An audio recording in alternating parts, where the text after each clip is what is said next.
ကိုရင်းနှီးထားတဲ့ boost ငွေ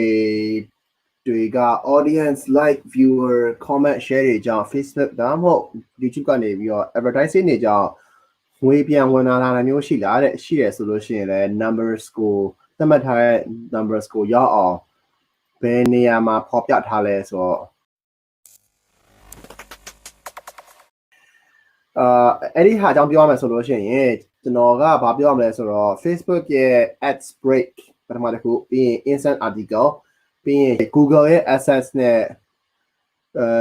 YouTube ရဲ့ YPP YouTube partner program အဲ့ဒီ၄ခုကိုကျွန်တော်ပြောရမှာ Facebook ရဲ့ Google ရဲ့အဲ့တော့ Facebook က instant article ကကျွန်တော်သိသလောက် website လိုအပ်တယ် website ကိုကျွန်တော်တို့အနည်းဆုံး traffic တစ်လောက်3000လိုတယ်ဒါကျွန်တော်သိတော့ပြောတာဟုတ်ရင်လည်းဟုတ်လိမ့်မယ်ကျွန်တော်လုပ်တော့အဲ့လောက်လိုတယ်ပြီးရင်ကိုယ့်ရဲ့ page မှာ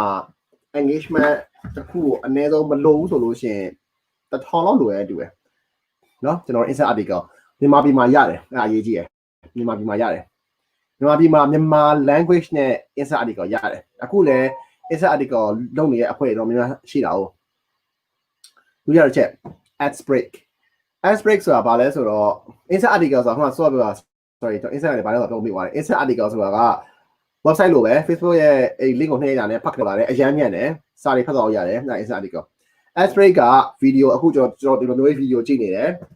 ကြော်ညာကြားတွေကဝင်ထိုးတယ် Facebook ကဝင်ထိုးပေးတယ်အဲ့တော့ကျွန်တော် ads break လို့ခေါ်တယ် ADSBREAK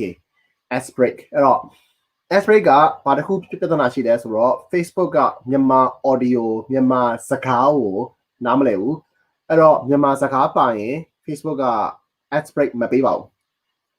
နော်ကျွန်တော်မြန်မာစကားပါရင် ads break မပေးဘူးအဲ့တော့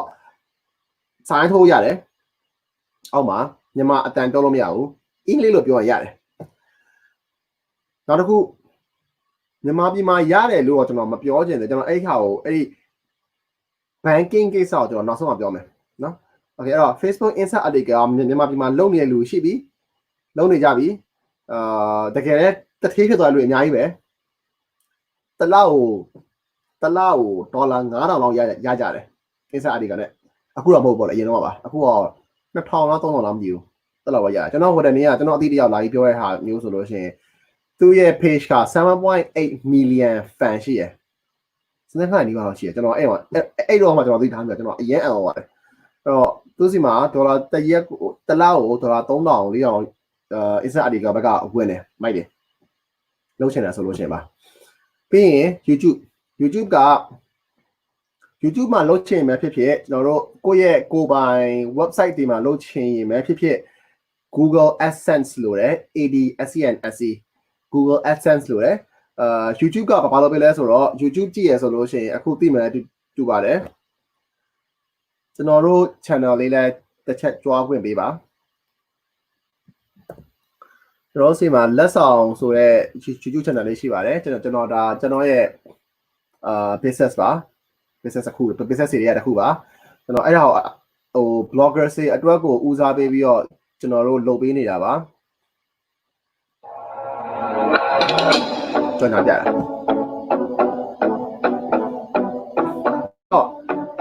ကိုကနေပြီးတော့ဒီလိုမျိုးကြော်ညာပေါ့ကျွန်တော်ဒီလိုမျိုးဗီဒီယိုပြနေတဲ့အချိန်မှာ okay ဟုတ်တော့ကျွန်တော်တို့ဗီဒီယိုတွေပြနေတဲ့အချိန်မှာ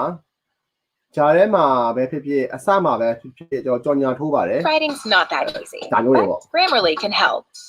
This sentence is grammatically correct. အဲ့တော့အဲ့လိုမျိုးကြော်ညာထိုးတဲ့ဟာကို It undermines the writer's ကျွန်တော်တို့ YouTube မှာသွားရှောက်ရပါတယ်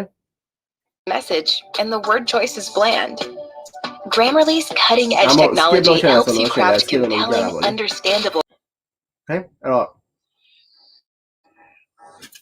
sorry အဲ့ဒါကျွန်တော်ဒီပိုင်းကျွန်တော်နဲ့လိုက်ကြည့်ပါ okay ဆိုတော့အဲ့တော့ YouTube ကဘာလုပ်လဲဆိုတော့ကျွန်တော်တို့ subscriber အယောက်1000ရယ်ပြီးရင် subscriber ကျွန်တော်တို့ရဲ့ page ကျွန်တော်ရဲ့ YouTube channel ကို subscribe လုပ်ထား subscriber အယောက်1000လိုရယ်အနည်းဆုံးပြီးရင် view hour ကျွန်တော်ကြည့်တဲ့နာရီ4000လိုပါတယ်အဲ့တော့အဲ့တက်ခုရရဆိုလို့ရှိရင် YouTube partner program ကိုသွားရှောက်လို့ရနိုင်ပါတယ်ဆိုတော့ I guess that's answer your question bro เนาะအဲ့တော့ကို Lewis မေးထားတဲ့မိကုန်းနှစ်ခုကအဲ့ဟာနဲ့တော်တော်ဖြစ်မှန်းတူတယ်အဲ့တော့အသေးစိတ်သိကျင်တယ်ဆိုလို့ရှိရင် you can always Google